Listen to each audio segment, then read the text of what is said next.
सब नारी बन गए थे और दशरथ रूपी नारी से किस संतान का जन्म हुआ था।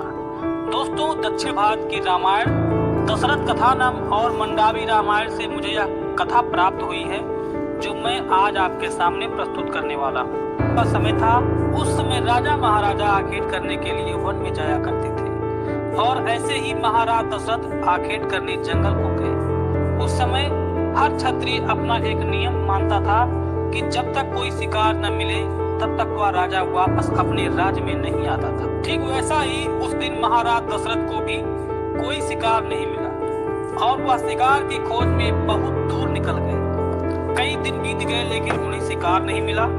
एक दिन वह थके मांदे अपने परिवार की ओर वापस अपने राज्य में लौट रहे थे। प्यास के मारे तड़प रहे थे, तभी उनको जंगल के बीच में एक सरोवर दिखा। वह सरोवर इंद्र के अप्सराओं के स्नान करने के लिए था और उसकी रखवाली विभाटक ऋषि के पुत्र श्रृंगी ऋषि कर रहे थे। ऋषि ने अपने तेज और तपस्या के बल पर उस सरोवर की ऐसी स्थिति कर दी थी कि उस सरोवर में जो भी पुरुष पानी पीता या स्नान करता वह तुरंत स्त्री के रूप में परिवर्तित हो जाता। दोस्तों, घड़ी की विडंबना देखिए। महाराज दशरथ प्यास के मारे व्याकुल अपने घोड़े को लेकर उसी सरोवर के पास जा रहे हैं। जब वह उस सरोवर के पास पहुंचकर उस सरोवर में पानी पीने लगे, तुरंत उसी समय उनका शरीर परिवर्तित होकर एक खूबसूरत अप्सरा के समान नारी के रूप में हो गया। जब वह उस सरोवर से बाहर निकले तो उस शरीर को देखकर बहुत दुखी हुए और उसी सरोवर के पास बैठकर रोने लगे। तभी उसी जंगल में महाराज रोमपाद, जो अंग देश के राजा थे, वो भी शिकार करने के लिए आए थे।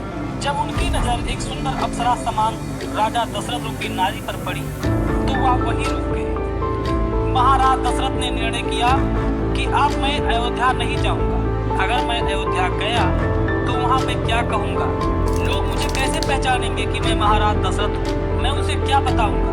वो लोग समझेंगे कि मैंने ही महाराज दशरथ को मार डाला है और मैं उनके राज में इस समय आ गया क्योंकि मैं स्त्री के रूप में हूँ, तो लोग सोचेंगे ही नहीं। कई बातों को सोचकर डर के मारे उन्होंने अयोध्या जाना स्वीकार नहीं किया। उनकी याददाश्त चेतना नहीं गई थी। उन्हें सब याद था कि मैं पहले क्या था और इस समय क्या हूँ, लेकिन वे करें तो सोच विचार कर ही रहे थे। तभी वहाँ राजा रोमपाद पहुँच गए और बोले, हे सुंदरी, तुम कौन हो और तुम इस निर्जन वन में क्या कर रही हो। तब राजा दशरथ ने कहा, मैं कौन हूँ, किस कार्य से तू यहाँ पर आई थी, मुझे कुछ भी याद नहीं है। तब राजा रोमपाद ने कहा, हे सुंदरी, तुम इस वन में क्या कर रही हो, तुम मेरे साथ मेरे महल में चलो, तुम परम सुंदरी हो। तब राजा दशरथ ने विचार किया, मुझे इसी राजा के साथ जाना होगा। अगर मैं नहीं जाऊंगा तो मैं इस जंगल में क्या करूंगा। अगर मैं किसी दूसरे पुरुष के हाथ लग गया तो वह मुझे जबरदस्ती यहाँ से ले जाएगा और अपनी रानी बना लेगा, क्योंकि मेरी शरीर इस समय स्त्री रूप में। ये सोच विचार करके राजा रोमपाद के साथ उनके महल को राजा दशरथ चले गए। राजा रोमपाद ने दशरथ रूपी नारी से विवाह कर लिया। कुछ दिन बाद उन्हें एक पुत्री का जन्म हुआ। उसका नाम उन्होंने शांता रखा। तभी अयोध्या में जब यह सूचना मिली कि कई दिन हो गए महाराज दशरथ वापस नहीं आए, राजा दशरथ की रानियां चिंता करने लगी। तब रानियों ने गुरु वशिष्ठ को बुलाकर उसे सारी बातें बताई। हे गुरुदेव, महाराज दशरथ शिकार करने के लिए वन में गए थे और आज 1 वर्ष बीते जा रहे हैं। महाराज दशरथ अब भी अयोध्या वापस नहीं लौटे। अब मुझे चिंता हो रही है। गुरु वशिष्ठ महाज्ञानी थे। उन्होंने रानियों को धीरज बंधाया और उन्होंने मंत्रियों को बुलाया। मंत्रियों में विद्वान मंत्री आर्य सुमंत जी थे और आर्य सुमंत को उन्होंने राजा दशरथ की खोज करने के लिए भेज दिया। आर्य सुमंत चतुरांगणी सेना लेकर महाराज दशरथ की खोज में निकले। वह राजा दशरथ के घोड़े के टाप को देखते हुए जा रहे। आर्य सुमंत वहीं पहुंच गए जहां वह सरोवर था। राजा दशरथ के घोड़े का टाप वहां पर खत्म हो गया। तब आर्य सुमंत विचार करने लगे कि आखिर सरोवर के आगे महाराज दशरथ कहाँ चले गए। आर्य सुमंत ने कई कथाओं में ऐसी कथाएं सुनी थी कि निर्जन जंगल में जो कोई सरोवर होता है तो उसको भली भांति जान पहचान करके ही उसके अंदर पैर रखना चाहिए। उसमें बहुत ज्यादा विकराल भयानक जानवर भी हो सकते हैं या भी उस सरोवर को श्रापित हो सकता है या फिर किसी के दिल से कुछ भी हो सकता है। इसलिए वो उस सरोवर के पास तो गए, लेकिन अपनी सेना को रोक दिया कि कोई भी इस सरोवर के नजदीक मत जाना। फिर वह वहां से आगे चल दिए।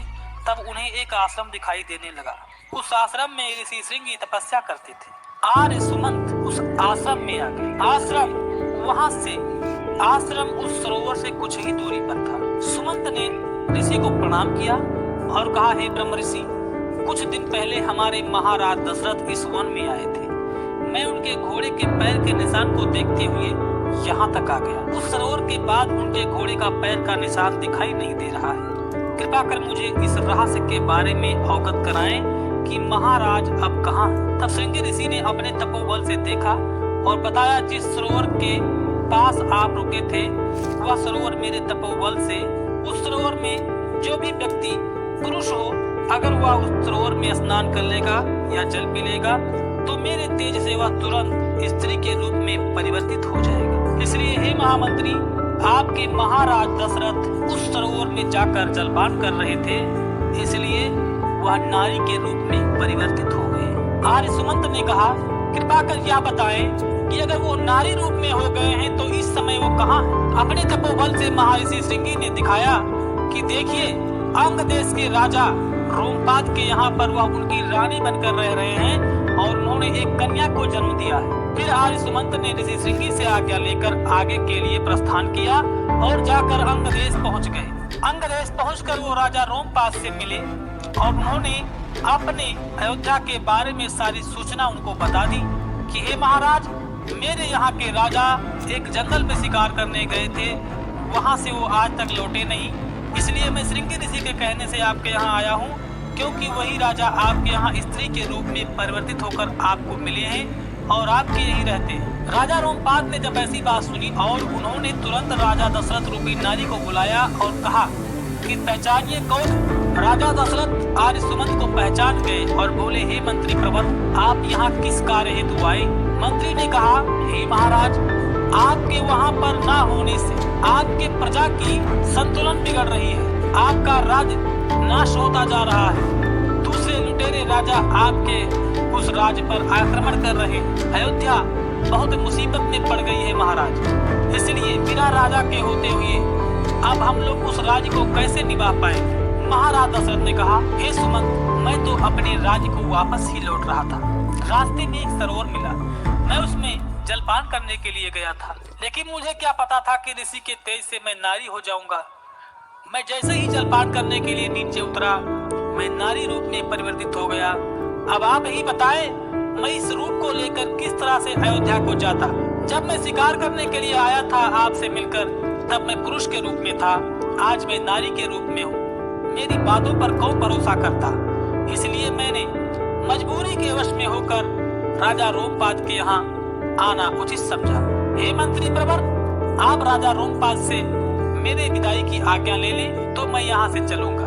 आर्य सुमंत ने उसी समय गुरु वशिष्ठ को आदेश देकर बुलवाया और फिर जाकर राजा रोमपाद से मिले कि हे महाराज, ये स्वयं राजा दशरथ हैं जो अयोध्या नरेश हैं और ये नारी के रूप में हो गए हैं। जिस समय आपसे मिले थे उस समय ये शिकार करने के लिए आए थे और गलती से नारी बन गए, अतः आप इन्हें मुक्त कर दें। हम सब लोग जाकर ऋषि श्रृंगी से अनुनय विनय करेंगे और फिर ये अपने पुरुषत्व को प्राप्त हो जाएंगे। राजा रोमपाद उदार विचार वाले थे। उन्होंने कहा, ठीक है, आप इन्हें ले जाएं, मैं भी इनके साथ में चलता हूँ। राजा रोमपाद, गुरु वशिष्ठ और राजा दशरथ रूपी नारी और साथ में उनकी पूरी सेना महर्षि श्रृंगी के पास पहुंची और आर्य सुमंत ने उनको प्रणाम किया और कहा, हे ऋषिवर, ये मेरे राजा जो अयोध्या नरेश गलती से आपके उसी सरोवर में जिन्होंने जलपान किया था। एक राजा के ना होने से संतुलन बिगड़ रहा है राज का। राज में ऐसा अकाल पड़ गया है कि बिना राजा के कुछ भी नहीं हो सकता है।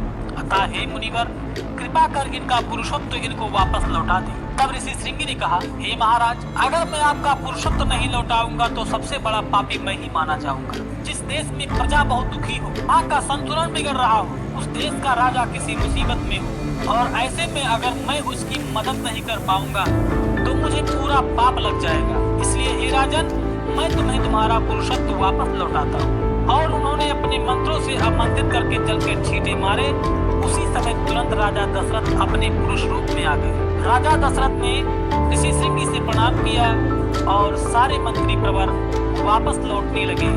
तब राजा रोमपाद ने कहा, हे महाराज, मैंने सुना है कि आप निसंतान, आपकी 3 रानियां हैं, फिर भी आपको कोई पुत्र या कोई पुत्री नहीं। अतः आप इस कन्या को अपने साथ में ले जाएं और इसे उसी तरह भली भांति पालें जिस तरह एक पुत्र की पालन पोषण लोग करते हैं। दोस्तों, कुछ लोग संशय करेंगे कि महाराज दशरथ की जो कन्या थी वो कन्या कौशल्या के गर्भ से जन्मी थी। मैं आपको बता दूं, श्री रामचरितमानस में एक चौपाई लिखी हुई है, दशरथ नृपत अंश ते कोई, जग में पुत्र प्रकट नहीं होई।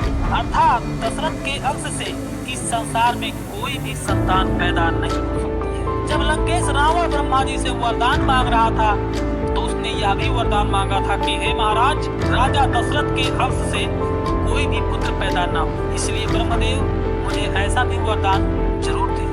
तो ब्रह्मा जी के वरदान स्वरूप राजा दशरथ के अंश से कोई भी पुत्र पैदा नहीं हो सकता। दोस्तों, इस तरह से राजा दशरथ का पुरुषत्व वापस लौट आया और फिर सुख से वो अयोध्या में राज करने लगे। वीडियो आपको अगर अच्छा लगा तो वीडियो को लाइक करें, चैनल को सब्सक्राइब करें और जाते जाते कमेंट में जय श्री राम जरूर लिखते जाना। लेते हैं विदा, मिलेंगे फिर नए खास जानकारी के